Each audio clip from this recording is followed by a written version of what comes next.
Hands angle from there, Nathan, nice, big nice left kick. Here comes Jordan come back with those hands again. Hey yo, it's your boy Shane here. Before we start today's episode, we have a new sponsor on board. So getting behind the Combat Chat podcast now is Manscaped, who are the best in the world for men's below the waist grooming. Their products are precision engineered tools for your family jewels. Manscaped's performance package, the ultimate men's hygiene bundle, is here.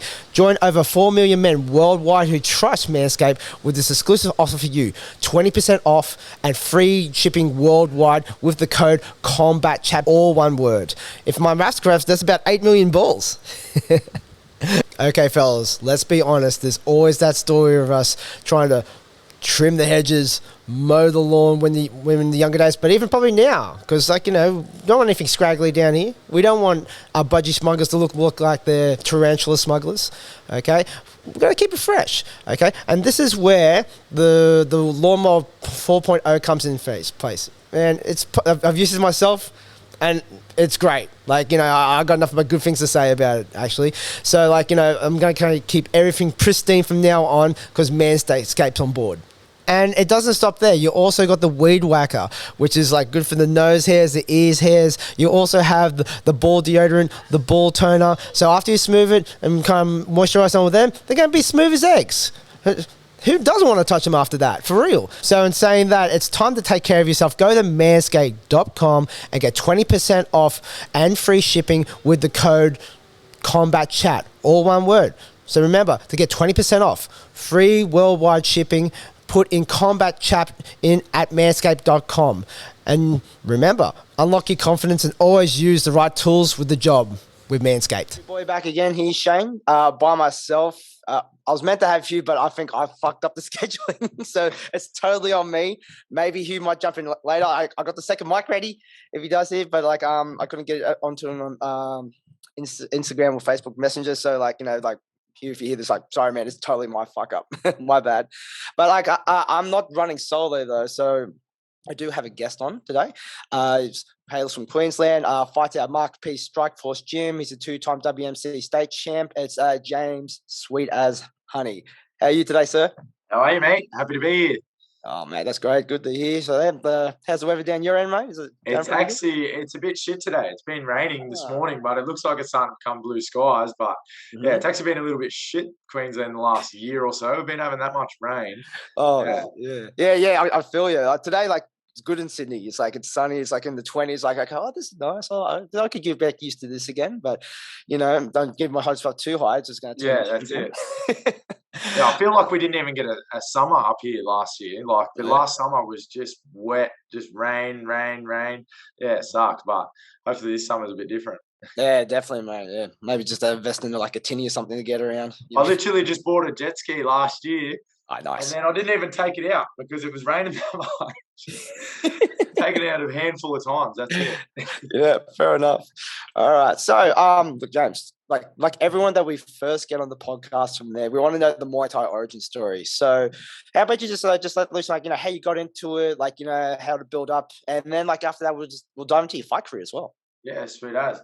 So to start, I actually just used to watch a heap of UFC. This is maybe 2010, 2011, and I just loved the UFC. I wanted to be in the UFC. That was my dream, and it was such a good era back then of UFC as well.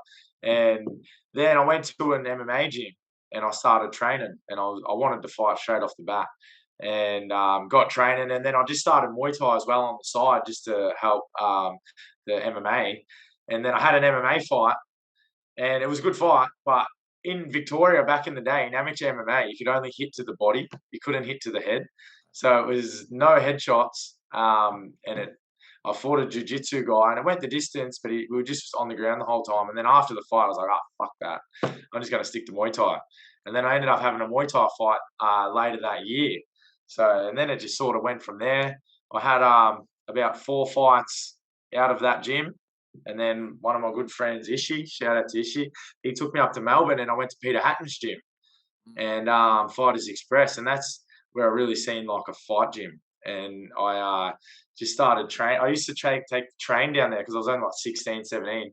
I used to catch the train down from Shepparton to Dandenong which took me like 3.5 hours just to get there. And I used to hit pads with Peter, and he wouldn't charge me because he's like, mate, you just traveled that far. And then I'd get back on the train and go home. And I did that for a while coming up to fights. And then, from there, I ended up going down to Dandenong, staying at the gym for a little bit. And then Hussein Al-Mansouri, my brother, he had a house and had a room, and he ended up letting me stay there for about 3 or 4 days a week. So that was the early stage of my career, was traveling down to Dandenong, training there, and then I'd go back to Shep and I'd work a couple of days. This is only like when I'm 16, 17, just working part-time, and just trying to make do with what I had. And it was awesome. Like, I loved it. It was so fun. Like, I love them boys that were down there. They helped me a lot. And if it wasn't for my friend Ishi that took me down there, I probably wouldn't be where I am today. So thank you to Ishi. Yeah, it's like, well, like on that path a little bit, like, you know, starting in like more so MMA and then going to like someone like Peter Haddon's, like, yeah, it's well known across the country. Did you find like you had to change a lot of stuff, or like, you know, like some stuff was good for it, but you had to, like, you know, stylistic wise, you had to like, rebuild again?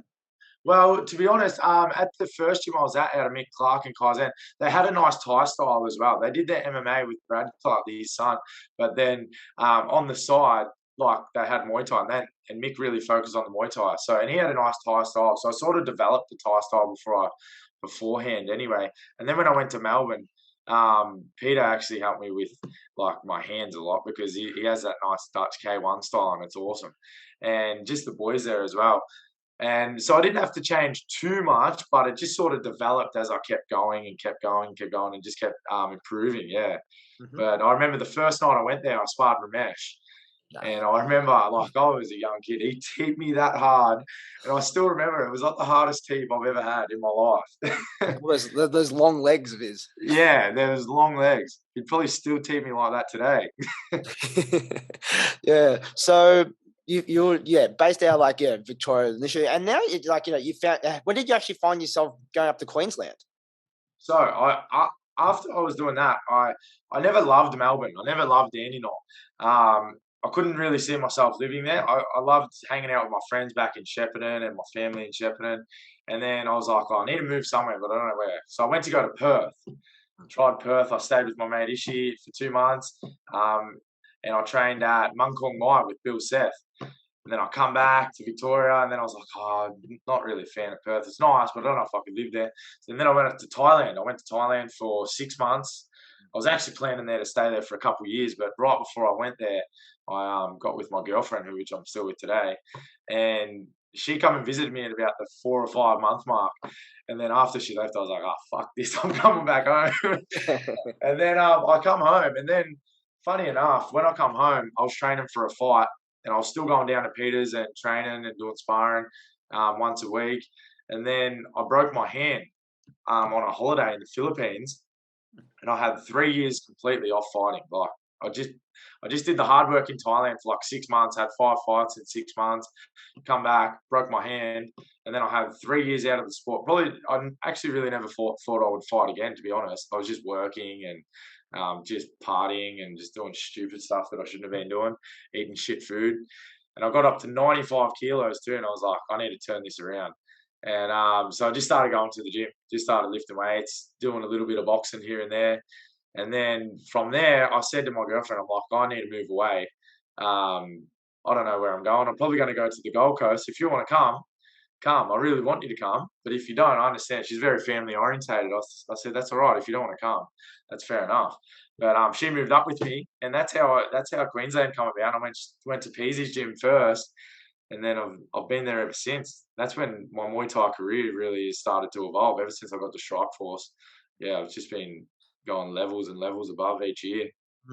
Was there something about going to PC that kind of ignited that fighter back in you again? Yeah, for sure. Like, as soon as I walked into the gym, like, there was maybe 15 pro fighters in there, and I was like, I'm coming from a town where there's like one active Muay Thai fighter. You know what I mean? I'm coming from Shepparton. Matt Reed used to be an active, Danny Makachev back in the day, but when I was there was literally one Muay Thai fighter fighting. So it was pretty hard. And to go into a gym where there's like 15 people fighting professionally, I was like, what the fuck? So it just obviously strives you to do better and be better, yeah, which it does every time you train. Yeah, it's like definitely Strikeforce has got a long lineage of like pumping out great fighters. Oh, And man. again, I guess like those training rooms, like being part of it from there, like you just can't help but get caught up in the atmosphere. Yeah, exactly right. And Peasy's just so knowledgeable. He's such a good trainer. Like the first thing I did when I got there, like we chatted online, and then I got there and he gave me a sheet, and I had all my goals and my aspirations, what I want to do in Muay Thai, how you like to be spoken to in a corner, how you don't like to be treated in a corner. And I was like, this is legit. Like I've never been asked this before in my life. Like I know my goals myself, but I've never been asked them. It's so good for someone to put that time and effort into you like that. And then I actually asked Peasy just maybe in the last couple of months, I said, could you send me that photo of the sheet just because I want to see how I've gone? Because it's nearly been it's been 4.5 years since I've been there. And pretty much everything that I wrote down, I've ticked off. So, which is cool because it gives you goals for like the next year. I think it's the next 5 years. And yeah, pretty much all everything I wrote down, I've ticked off, which is pretty cool. Yeah, it's like I remember when we talked to PC from that. It's like, yeah, it's just like, oh, yeah, I picked up a lot of gems for myself, like just in coaching and like that kind of mental aspect, but also Yeah. like goal setting as well. And that's really cool that you got your old sheet that you can look back on and like and then compare it. And it's good to see that you kicked all those goals. Really. Yeah, for sure. Yeah, it's pretty cool. Yeah, he's such a great trainer, and he's a good friend as well. Not just a great trainer. He's if you ever need anything, he's always there as well, and he's always down to have a good time. Okay. So, how about you take us through maybe the first couple of fights on the piece, like getting back into the ring, like, how did it feel? Like, was it feel rusty in that? Or did it's like, could you just like train on PC's tutelage show for a while there that like, it didn't feel so bad. It felt like, it continued into the career that you're having so far. Yeah. Well, I think I went to Peasy's gym first in May, and then I fought in October. So I was there for a couple months beforehand, but 3.5, or what was it, 2.5 years or 3 years out of the ring fighting Muay Thai, you definitely feel rusty when you get back in there. There's it's just non-negotiable. I reckon ring rust is real. Some people don't show it at all, but I definitely showed it because from that first fight back, I fought Josh Wilshire, which was a really close fight. It was such a good fight on Destiny, and he was active at the time, and I hadn't fought in 3 years, so I was pretty happy with that fight. And then from that fight, I fought Brad Davies on Eruption. So that was my second fight out of Strikeforce. And I fought really well there. And it was a massive improvement from the last fight. So that's all you can do. You just want to keep improving each fight. And I feel like that happens nearly every time when I'm training with Peasy. So it's good. Ah, nice. Yeah. Like, because I was looking through like, YouTube and like, drop it, James Honey Muay Thai. Yeah. There. And like, like just like the list of names that you fought from here is like, it's really for like, how many fights have you had in total? 34 or 35. 34, yeah. Like, it's like people like, if I'm just going to just quickly just roll down the list down here, like, you fought Jay Tonkin, that really good fight on Eruption, Eruption 20, Superball Fairtex, which, I want to go into that a little bit more as well, because that seemed like a pretty cool opportunity for Infliction you got through there. That was awesome. Lucas Sayer, where you took a fight on short notice. Yeah. I remember I was there at the Nick Trask one. Yeah. Which was a great showing from that was a good fight, yeah. Oh, Matt Webb, Matt Smith. Yeah, it's the name just goes along. I fought Matt Smith twice too. He's a tough boy. Yeah, man. Yeah, he was pretty slick back in the day. Also, oh man, he's so good. He's fighting again. He has such a nice Thai style. I was watching him hit pads the other day, and I was like, man, he's got such a good style. Yeah, he's making a comeback or something. Yeah. That's pretty sweet. So, we'll go into your fight career like even a little bit deeper from here. It's taking you across the seas a few times as well. Yeah. Was it like one time that like you went to France or something like that? Yeah, I fought in Paris. So one of the boys from Strikeforce, Bones, I don't know if you know Bones, Trent Hardy, he's a legend. But he just got a new job, and he was meant to be fighting in Paris. And he had work commitments. He couldn't leave. And it was at 81 kilos. And I said straight away to Peasy, I'll do it. 100%. Like I was fighting at 76 kilos 2 weeks before the date of the Paris fight, and Peasy's like, "You're fighting 2 weeks before, I'm like, "I'll do it. I'll be fine." And I had a 5-round war with Billy Aitken for the WBC title, and I was banged up after that fight too. My left leg was so swollen, and I couldn't walk for a couple of days. And then I just looked after it, iced it, and I was actually kicking pads before I went to Paris. And we went to Paris, and what a fun trip that was. But 81 kilos was the weigh-in, and I was walking around at 76. Like, I walk around at 76 now. So when I fight at 76, I don't cut any weight. And but me and Peasy were like, how am I going to put this weight? They said you have to be 78.5. And I was like, I was struggling to put weight on, to be honest. I could get up to like 77 on a full stomach. And then I went to an all-you-can-eat buffet of Chinese food and just had that much fried rice before the weigh-in. That's my weight cutting strategy too. Yeah, man, I couldn't believe it. Like, I've never done that in my life. And then we get to the weigh-in, and old mate's massive. And he weighs in at 84, and I'm like just 78 kilos with pants on. And I'm like, what the fuck? And he lost the weight, to his credit, but he was big. He was a big boy. And that fight was cool. That was a good fight. But he was just massive. But at any opportunity like that, you have to jump on it. Like, you get a free trip to go to Paris, even if it is on 2 weeks' notice and it's that much of a weight jump. I feel like you just have to jump on those opportunities. They don't come around very often. Yeah, definitely. Hugh joins us now, though. Hello. We just go, what did Late but worth the wait. That's all good. Good to see you, mate. Good to see you guys. Yeah, nice. So, let's go into another fight. Just talking about, so like the fight you had at, like, was it Lumpinee? Lumpinee, yeah. Under Infliction fight series, you fought Superball. Yeah. How did that whole experience play out? Mate, shout out to Nick Atkins. He's a legend for doing a show like that, mate. He's doing stuff that people aren't doing for Muay Thai fighters. You know what I mean? And it's only going to grow the sport, which is massive. That was an unreal experience. I didn't think it was going to, like, I always thought maybe it'll happen, but it's such a big thing to happen for a foreigner to have a show at Lumpinee. It's like pretty much unheard of. And then when he pulled it off, I was like, this is fucking happening. You know what I mean? Like, this is actually happening. And then even when you get there, even when I got to the stadium, I was like, this is actually happening, and I'm fighting here. Like, I was just in Australia. Usually you don't get a chance to fight at Lumpinee. You've fought there, it's changed a little bit now, but you don't get a chance to fight there unless you're actually spending a bit of time in Thailand. It's very rare that you get a chance to fly over and fight there. So yeah, that was a crazy experience. And I thank Nick a lot for that. Hopefully there's a lot more in the future. But the fight itself was, very hard. That's a big fight though. That's like a Super Bowl that's a legit challenge to go over there too. Yeah, for sure. Yeah, and it was a hard fight. He rocked me bad in the first round. And I was wobbly up. Like, there was like 30 seconds left of the round. I think he hit me with the right hand. And I was wobbled. And I just had to dig deep and get to that corner. And then once I cooled down a bit and I was sweet in the corner, I was like, all right, I'm all right. This is good. This is fine. Yeah. And just found my feet again. And even the second round started to even out a bit. He pumped me in the first. Second round started to even out a bit. And I just had to really dig deep in that third round. But I was landing body shots that whole fight. And I could just see his face was not changing one bit. Like, I hit him with some big body shots and his face just poker faced. There was nothing there. Then in the third round, I hit him with a body shot. I seen a little bit of expression on his face. I said, I've hurt him.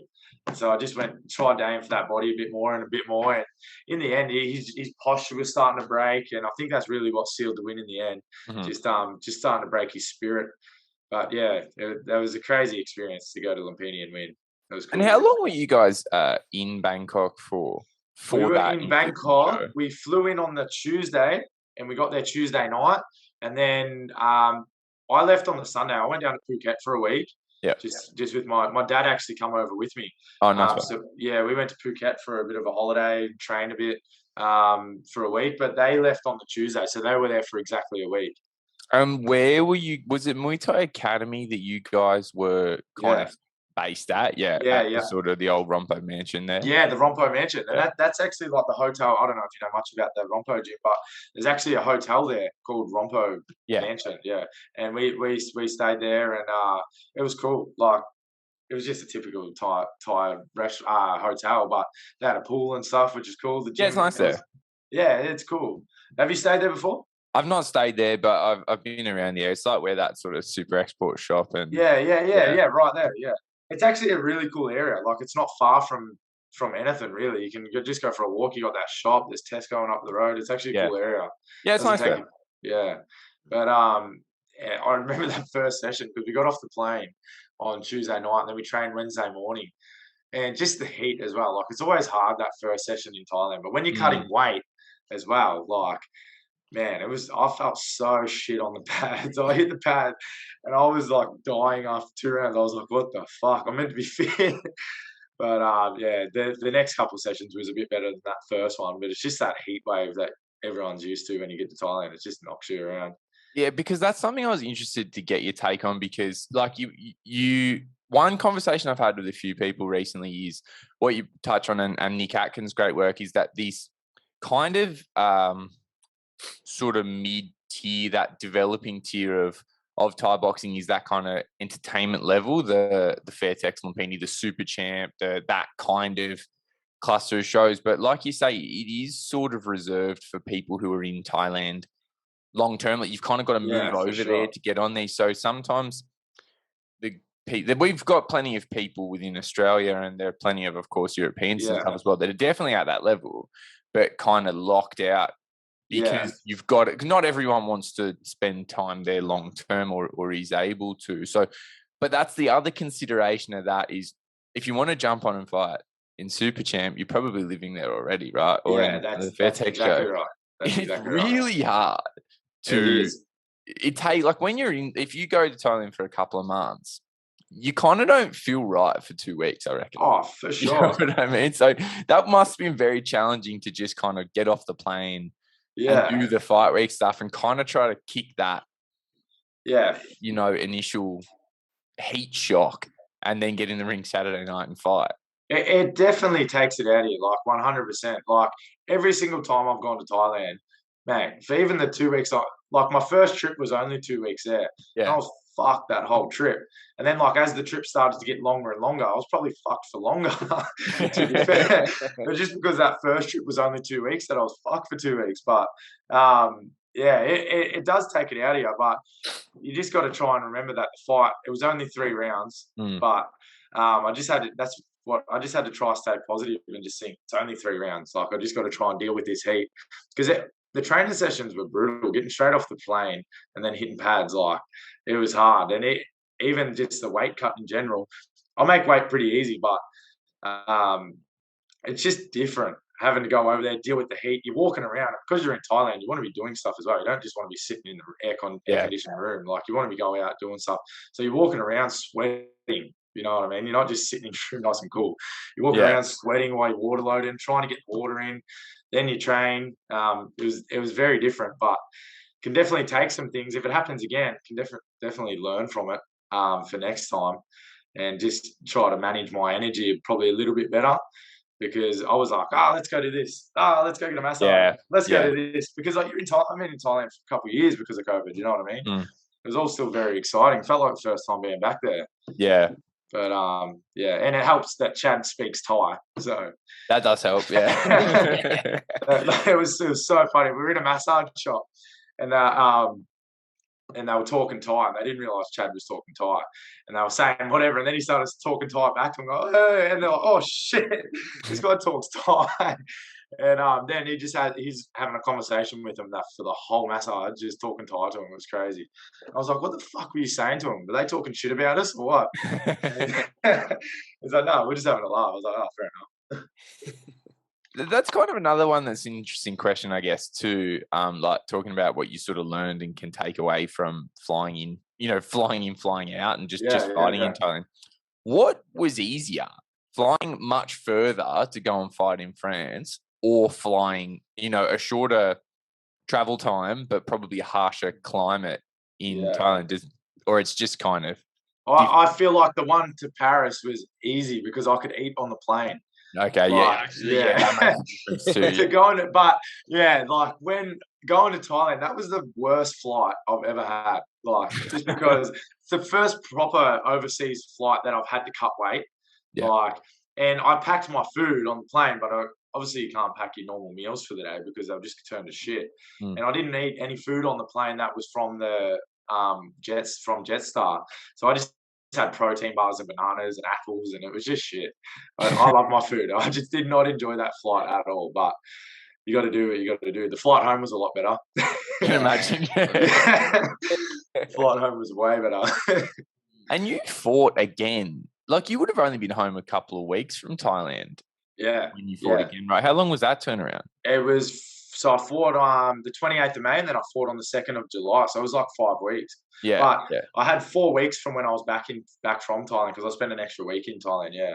And how did that feel in terms of, like, you know, so you would have had to pretty much land and then your first day back in Australia. Straight back into training. Because I got to live a little bit in Thailand, it was cool. But and I got to eat what I want for that week. But then when I got home, I went straight back into dieting, and my girlfriend cooks for me all the time. And she's like, this is shit. Like, we went straight back into fight camp and straight back into eating healthy. And it just felt like I didn't get a break, because you want to come home and relax a little bit as well, especially after a bit of a holiday. But just went straight back into eating healthy. Lucky my body wasn't banged up. Like, I was hitting pads 2 days later in Thailand. Yeah, I saw that. If my body was sore, it would have been a bit different, but my body held up well. So it's just more of a mental thing. It sort of drains you a little bit going from fight camp to fight camp to fight camp. But I just know that I'm better off, and I'm a better person when I'm in fight camp as well. Like, when I'm not training and when I'm not fighting, I tend to slack off, go off the rails a little bit. So it's better just to stay focused, have fights lined up, and just back them up. Yeah, I agree. Yeah. Yeah. So like some other fights that like, you know, like, I guess you're no stranger to like fighting like adverse kind of conditions or circumstances. So one of those fights was like taking a short notice fight against Lucas Sayer. Yeah. So go through that experience a little bit from there. Like, but also, like, was it the background? Was that the show that you got cancelled on the day, and then I wore like Pease's show, and then you had to take that fight later on? That was different. Pease's one got cancelled on the day because of COVID, and then this was like pretty much nearly a bit over a year later. That Perth one come around. I was actually matched to fight on Infliction when I ended up fighting on Muay Thai Grand Prix, and my opponent pulled out on that show, and so I was still training, hoping for a replacement, and then it got to like a week out, and that whole second week before the fight, I was like giving a half-assed training sessions. Like, I just wasn't in it because I knew there was no opponent, and then. That weekend, I said to Peasy, there's not going to be a fight, is there? Like, he doesn't have an opponent. He goes, I don't think so. It's not happening. And then so Nick did everything he could, but there was just literally no one to fight. We tried to fight someone. Everyone was either booked or they were just not ready to fight. Yeah. So I went to the boxing that weekend, the week before I fought on Muay Thai Grand Prix, and I got shouted a table ticket, which is all alcohol included, food and drink. So I had the best night of my life. Never sat at a fight show and drank alcohol. Like, usually I'm either fighting or just watching, or I'm in fight camp. The first time in my life I went to a fight show and actually drank, and had the best night. Monday, I just finished eating a heap of Thai food. I had KFC on the weekend as well. And then John O'Arman actually messaged me saying, mate, I have a fight for you if you want it. And I was like, when is it? And he goes, this weekend. And I was like, oh, no, man. I went out on the weekend. I can't do that. And then he's like, he called me and he's like, you should really think about it. They really look after you, which is Darius and Gav Fuller, they really do look after you over there. And he said, you should think about it. I said, I'll talk to the promoter. And then the promoter spoke to Peasy, spoke to me, and I just said, let's do it. Like, to be honest, I needed the fight, whether or not I'd had a week off training and I needed to eat. Lucas is a really tough boy too. I needed to fight, or else I just probably would have kept eating shit for a little bit. But so we went there, and I actually flew there by myself as well, because Peasy had like 3 or 4 people on Infliction. On Infliction, yeah. Yeah, and the other trainer was busy as well, one of the other trainers. So I flew there by myself, and one of my close mates that first got me into Muay Thai, he lives over there now. But yeah, anyways, I caught up with him, but he couldn't corner me because you have to be regulated with the commission over there and all this sorts of stuff. So I actually got my lad, Farzad and Ole to corner me, and Riddler's also helped out a little bit too. And they cornered me for that fight. So that was a cool experience. And to get the win too, like, Lucas is no slouch, you know what I mean? He's a really definitely not, fighter. yeah. Yeah, he's a really good fighter. So it's not like you're just taking a short notice fight against a nobody. Like, he's a top name in Australian Muay Thai. So I was a little bit skeptical. I was a bit scared, to be honest, but it worked out in the end. Yeah, I liked that kind of from both sides, that whole arrangement from you jumping on a plane to fill a spot. And then Lucas as well, I went up a few kilos to make it happen. It was good. It's good to see people not not fast. Yeah, that's exactly. He's a Wanted to cool fight. dude too, man. Yeah. And because I said I can't make 72 kilos. I could make 72 kilos if I just didn't eat shit all weekend, but there's no way I could make 72 kilos. So we met in the middle at 75, which was perfect. So shout out to Lucas for taking that too. Yeah, it's like, it's a good fight story, that one. It's Yeah, like, so ever since then, like, you just been racking up these really great wins. And like, let's talk about your last performance you just had there. So like, on the bring back of the show, the War on the Shore. What a show. Yeah, Yeah, you was there. Yeah, but you fought like a really credible opponent, Brown Pinas. Yeah. Describe how that was like, because when you fought and I was watching online from that, it was really commanding performances. Like, you could see you turned up that night, like, it showed that you're world class. Yeah. Like, I just feel like I've really flipped the switch in my career, like as of late, maybe in the last year or so. And I just felt like I was ready to fight someone like that. When David's already proven he's world class, so that was going to be a world class fight. And when David couldn't fight, I was really upset because I really wanted to test myself against someone that's world class. And then when there was talks of Brown Pinas, I said, mate, if we can get this to happen, this will be huge. Like, not only for Australian Muay Thai, but just for myself as well, to know that I can hang with the best like that as well. And everything I did that night was credit to Peasy, because he had the game plan intact. And I was actually a bit skeptical about it. He said, mate, if you try to box with this guy, it's 50-50. Like, he might catch you, you might catch him. It's 50-50. If you sit back and kick, you'll win this fight. And I said, I'm not a kicker. 34 fights, I've never kicked. Like, I kick a little bit, but never solely focused on kicks. You know what I mean? I'm more hands, more elbows. And he said, trust me, you got to kick. So I kicked and it worked. It paid off. So it just goes to show you got to listen to your corner, got to listen to your trainer. They obviously know. You know what I mean? Yeah. They do the homework. You got to put trust in your corner, which I always do. That's why I just put my trust into Peasy every fight, and it always works out. But I was stoked to get that win. That was by far my best fight highlight was beating Brown Pinas, because he's such a big name as well. Like, he's gone the distance with Liam Nolan, Versace. He's beaten some really big names like Johan Fairtex as well. So to beat him, and quite convincingly too, I did feel like it was a good stepping stone in my career. Yeah, and just like icing on the cake to do it in front of a home crowd too, right? Yeah, and how good was the show? Too? So like, good. Yeah, like, it's going to be hard to compare that now. Like, now I'm just like, I really want that show again. So it was such a good show, and like, I sold a lot of tickets that fight to all my friends and family. Good to hear it. Yeah, it was a cool experience, and like, one of my sponsors paid for the penthouse apartment in the casino that night too. So it was just like, everything was just the perfect night. I wish I could go back to that night. I got booed, but I still enjoyed it. You got booed? You're kidding. Oh, you're the away team. So I can cop that. Because Braden's from the Gold Coast. He probably had a lot of people there as well. Yeah, he did. Yeah, for sure. I was actually out there booing that. All right. I know. It comes with the territory when you're the away team. Yeah, for sure. That was actually a really good fight. I watched that on YouTube the other day. Thanks, man. Yeah, it was a really good fight. Yeah. Is Peasy going to do another show? Yes. Yep. I don't think he has a choice anymore. Everyone. I don't think he does have a choice. Like, after that last show, I think it was a massive success. Yeah. And I'm not sure on the dates, but he said early next year he's looking at. So that'd be cool. Hopefully it's the exact same venue, because that was perfect. It was. Yeah. It was something different. I feel like for sure. It's not it that just many. felt like a world-class event, you know what I mean? Like, from the second you walk in, even the weigh-ins, like the weigh-ins was at the Atrium Bar. And it was just like, it was cool. You know what it was like. You were there. It was awesome. Well, and, I liked that they did that kind of, you went to the Atrium Bar for the weigh-ins, but like the weigh-ins were emceed. Yeah. It was like really everything felt upscale. They had the proper stage and stuff like that. Yeah, it was cool. Yeah, they had the live stream set up on a camera, and it was cool.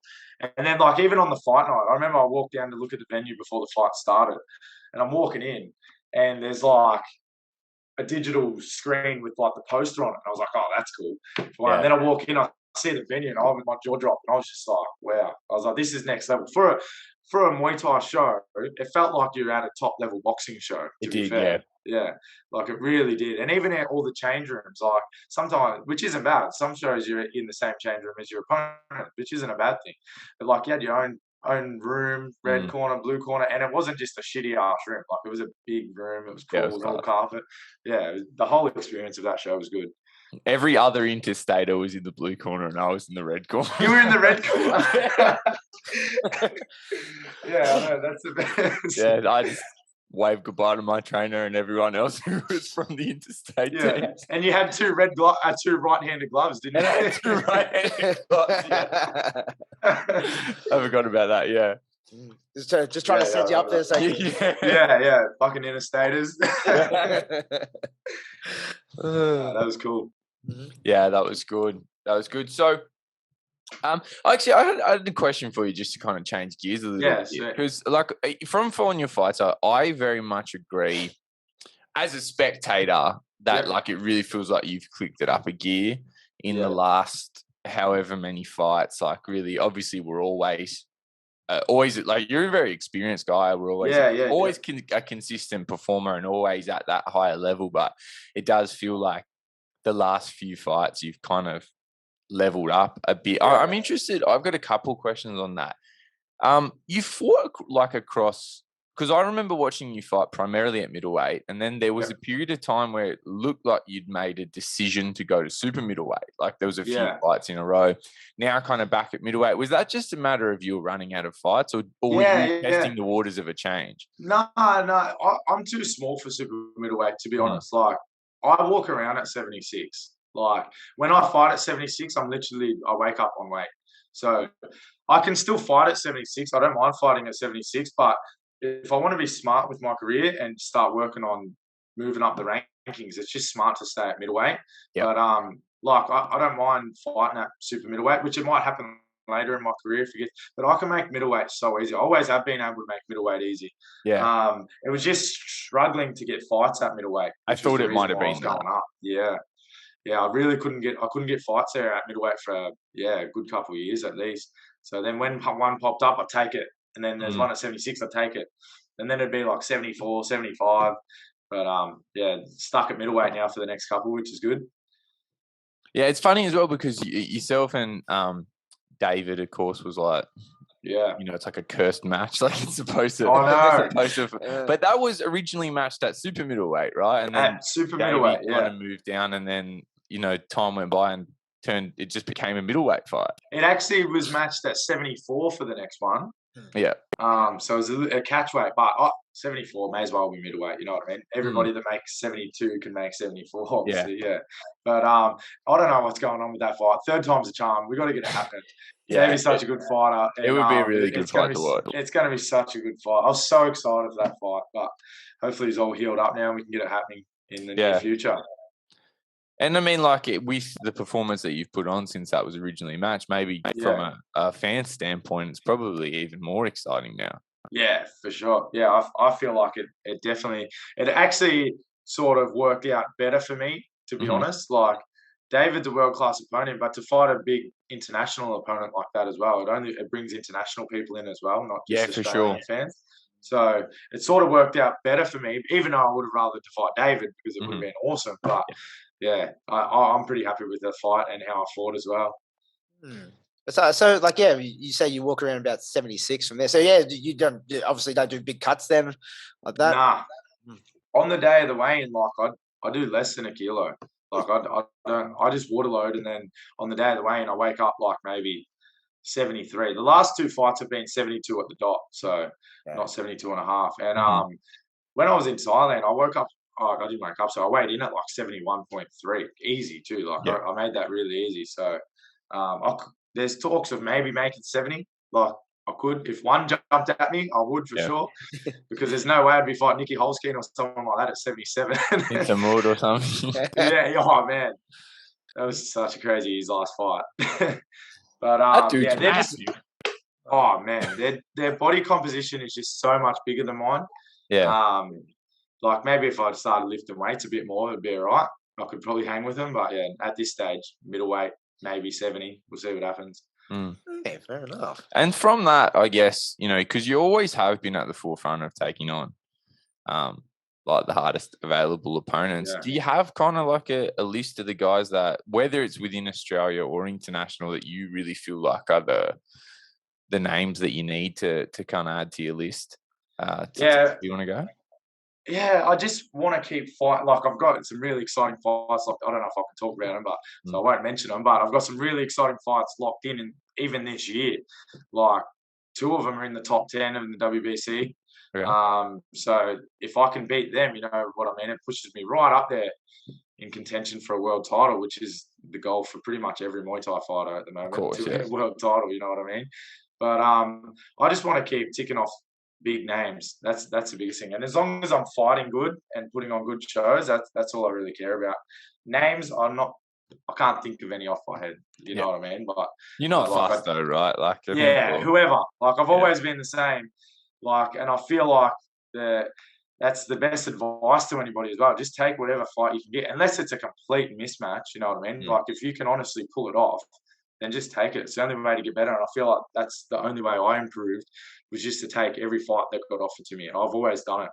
And it took a while, but it's finally starting to pay off. Yeah, for sure. And on that kind of point, because you're talking of experience and the things kind of help you get better. We were on that topic of this recent, or like the last few fights, that kind of leveling up. Have you made? Because we also talked a lot about just listening to your trainer, which is always good advice. Yeah. Do you kind of note things that you've like made as serious changes to your training over the course of this, or is it just a matter of racking up experience and kind of letting it happen? I feel like over the last, I was a concreter for the last 5-6 years. Mm-hmm. And then just in November last year, sorry, actually a little bit before November, I stopped working full time, and I was only working like 1 or 2 days a week, just enough to pay my bills. And then I was just training full time. Chad, shout out to Chad. He actually encouraged me to do that. He's like, man, you got to quit your job. I was like, quit my job. I've got bills to pay. I can't quit my job. Like, that's like, I think a lot of people would like to quit. Oh man, right. Bring that Thailand lifestyle to Australia. Yeah, that he literally has, and it works for him. So Chad's a cool dude, man. And if it wasn't for him, I probably would have never done this. You know what I mean? So it was cool to stop working so much and just training. And then I started taking on clients as well to just train them and just make a bit of money myself. And then literally that week, Chad said to me, you should quit your job. I got a message from a friend that I do strength and conditioning with. And he's like, oh, do you know anyone that wants to take Muay Thai classes? And I was like, I nearly wrote, oh, I'll keep an ear out. Like, no, I don't, but I'll keep an ear out. And then I thought, I should take this just to build my clientele, you know what I mean? It's going to offer opportunities. So I messaged him and said, I'm keen to do it. I spoke to Pease and just made sure it was all cool with Pease first. He said, yeah, go for it. And so I started taking Muay Thai classes at Wicked Bolts Boxing Gym, which is where I work now. And that's how they ended up saying, oh, we're going to have something full-time for you soon. And I was like, that'd be cool. Like, to work in a gym full-time, not only as a boxing coach, but as a personal trainer as well. And so I jumped at that. And then it was November last year when I started working there full-time. And I feel like that's just really when I've turned into a full-time athlete. Mm-hmm. Like, I train at work. Shout out to my bosses too, because they're absolute legends for letting me train at work. And like, I train at work. All I do is hold pads and like boxing and Muay Thai, and I help people with strength and conditioning as well. So my whole day is based around fitness and just Muay Thai and boxing. And then I go to training at night and I'm training Muay Thai. So now my whole life is literally just fighting. You know what I mean? I don't have anything else to worry about. And I feel like that's where the switch really flipped. Yeah. And not only that, like training around the likes of like Chad Collins, for one, he's a world-class fighter. He just levels you up, you know what I mean? When you train beside people like that, you just automatically level up without even realizing. And also Jai Opataya too, he trains out of my work. So training alongside him in the strength and conditioning, you just see the work that they put into it and you do the exact same. You just mirror it. And I just feel like I'm really focused at the moment and just really starting to kick off with my fight career. Yeah, absolutely. Yeah, just nothing about other than up at the moment from there. So yeah. So like meant to have a fight on Eruption. We won't go into that too much because like Who doesn't know this? but we won't go into that too much. But hopefully you'll have a replacement opponent for that soon. Let's talk about the fight afterwards, though. So you have an opportunity to fight for the WMC International Oceania title. Yeah, I saw this during the week. That's cool. Hey, yeah, man, on a brand new so promotion as well. Yeah. Dwayne Glasgow and Michael Renberger, I hope I pronounced that right, are putting on Honour Premier League, which is cool because it's a new show to Brisbane. And they said, would you like to fight the New Zealand WBC champ for the WMC Oceania title? I was like, for sure. I love those belts. Those WMC belts are the best. they're nice. When I first started Muay Thai, all I wanted to do was win one of the green and gold little WMC ones, like the state titles and the Oz titles. A couple of those now. Yeah. And now I'm like, I want the bigger one. The bigger one's the best. Like Chad just won the international one. It just looks so sick. It's such a nice belt. Yeah. So that'll be a cool experience as well. So where's that on at for anyone who wants to get stuck in? It's in Brisbane. I'll just have a look. A little bit far out, so it's okay. It's in Brisbane. It's at Alexandra Hills Hotel. Cool. That's it. Promoting 101. Yeah. 24th of September. So next month. Yeah. Yeah. That's I'm shocking with where we're going and then I'm there. Yeah. That's another quick turnaround, hey. Yeah, 4 weeks. And then I actually have another one locked in for 4 weeks after that. I don't know if I can say that one yet, but yeah, I'm staying busy. So I'm hoping to have 4 more before the end of the year, which would be cool. That's a good activity level, yeah. Yeah. Well, I missed the 6 months with the broken ankle, so I'm just trying to make up for lost time. Yeah. Broken ankle. And was that like, that was a broken ankle from boxing, right? From boxing. Yeah, like that's just cruel. Like that's like I'm gonna go and box and that, like it's like, okay, cool, boxing, my legs will be okay. Like, so many people are like, what do you mean you had a boxing fight and you broke your ankle? I'm like, I don't know. I can't explain it, but that's what happened. So wearing shoes, it's all foreign. Yeah. That's yeah, it was crazy. I actually got dropped, to be honest. I got dropped and all my weight went out on that leg. And like it's actually a sickening video. The video of it is disgusting because all my weight's on that ankle and it's just disgusting. And I was trying to get up and then I'm looking down and I could just feel my ankle. And the doctor that was there, he actually knew. He jumped straight in the ring and said, "You broke your fibula," just from knowing the way that I fell down. And that turns out I actually broke my fibula. I was trying to get out. That's actually some not common, but it's like ring doctors have seen this. Yeah. Break their whatever from how they come down. Yeah, it actually happened in a boxing fight just the other week. The exact same thing happened. He got dropped and his leg fell underneath him and he snapped his ankle. The exact same injury. Yeah, makes me feel sick thinking about it. I still have nightmares when I run. When I run, I'm like big foot on the ground, big toe on the ground, flat feet. Just trying not to roll my foot, but yeah. And what was the process like getting back into training? As far as like, was it a bit of work to get confidence back, kicking with it and stuff? For sure. It was a really slow process at the start. Like they said I would be sweet after 8 weeks, and it ended up being like 14 weeks until I could even walk on it. So, and then Peasy put me in touch with he's like a sports scientist. He works at a university here. And he put me in touch with him and he just guided me through the rehab.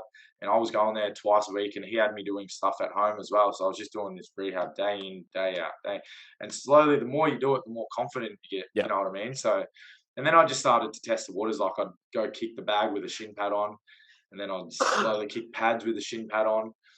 And then like after my rehab and after that cleared, I got an X-ray. And I seen the bone was actually completely fallen back together. I just felt confident and I just started kicking again. And I think the flick of the switch was when I had a fight at Lumpinee. As soon as I had a fight in mind, it's like my brain was like, all right, it's going to heal. Yeah. And then I just really focused on everything. Yeah. And not giving it a choice. Yeah, I'm not giving it a choice. It has to heal. Because if it didn't, I probably would have sat at home. I probably wouldn't have went to all those physio appointments. I wouldn't have done all that rehab. But because I had a fight, I knew I had to go. And it sucked. Like, it was shit, but you got to do it. It's part of it. Yeah, for sure. Cool. Was there any other questions you want to? Oh, I'm just interested to hear. I know you guys were going a little bit before I go here, so I don't want to keep you too long. But, I was speaking. We did an episode shortly after War on the Shore, and I think one of the comments I made was I always like going to Queensland. One of the things I like about being there is I think Queensland Thai boxing has great teams, and it's something that I think other states could kind of just like observe a little bit better. And one of those foundation teams, of course, because I like we mentioned, I was the lone interstater in the red corner room. So it was kind of me and Strikeforce. And Like Strikeforce, that was pretty much it. Yeah. But I really like the way that you guys operate at a fight show, because I've been at a few with you guys, and it's a real team effort from like the people who are helping, especially a night like this where so much of it was kind of you guys' home show. Yeah, for sure. You've got some great fighters, fantastic kind of, from what I can see, like a really cool team atmosphere. Like, talk to me about, what's the night of training like at Strikeforce? What's, I mean, you've got some stars, of course, but who are the up and comers in the camp that we should be looking out for? Yeah, just tell us a bit about, because you didn't start there, of course, as well. Yeah, no. Like I touched base on where I started earlier. Yeah. But like Strikeforce, it is really cool. Like, everybody gets along. There's no drama there. Like, you just get along. I go there and talk to people for half an hour before I even start training. You know what I mean? I get there early just so I can have a chat. Yeah. I don't mind a chat. And but everyone gets there, everyone trains, and they train fucking hard too. Like, no one's slacking off when they're training, and Peasy's on your case if you are trying to slack off anyway. But and everybody just helps everybody out. Like, if we're doing our kicks and knees, everybody's trying to encourage everybody, which is always good. That's but good. it is like, as you said at the fight show, everybody just sort of puts in an effort, which helps at the end of the day. Like, Peasy has it so structurally well, from who's doing the massages, who's holding the pads, who's just going to wait with the fighter while they're waiting out the back, you know what I mean? Who's saying this in the corner? Everything's really structured when it comes to Strikeforce. And obviously it's a credit to Peasy because he's been doing it for so long. But a night of training, typical Thai style training every night. Yeah. That's pretty much pads, shadow, pads, bag, clinch, sometimes sparring. We always have our big sparring days on Saturdays. Knees and kicks and just core work. And then, like, everybody does their own strength and conditioning, you know what I mean? Sometimes we do a strength and conditioning circuit together, but everybody usually does their own strength and conditioning. And up and comers, there's actually quite a few. Like, it's such a big deal. There's so many good fighters. Right now, there's two boys over in Thailand. Jagger Chan is over there. Dylan Zanetti's over there as well at the moment. So Dylan's actually fighting tomorrow in Bangkok, so that'll be cool. He's only a young kid too, and he trains hard. He trains the house down. And so I'm looking forward to watching that and seeing what he does with that.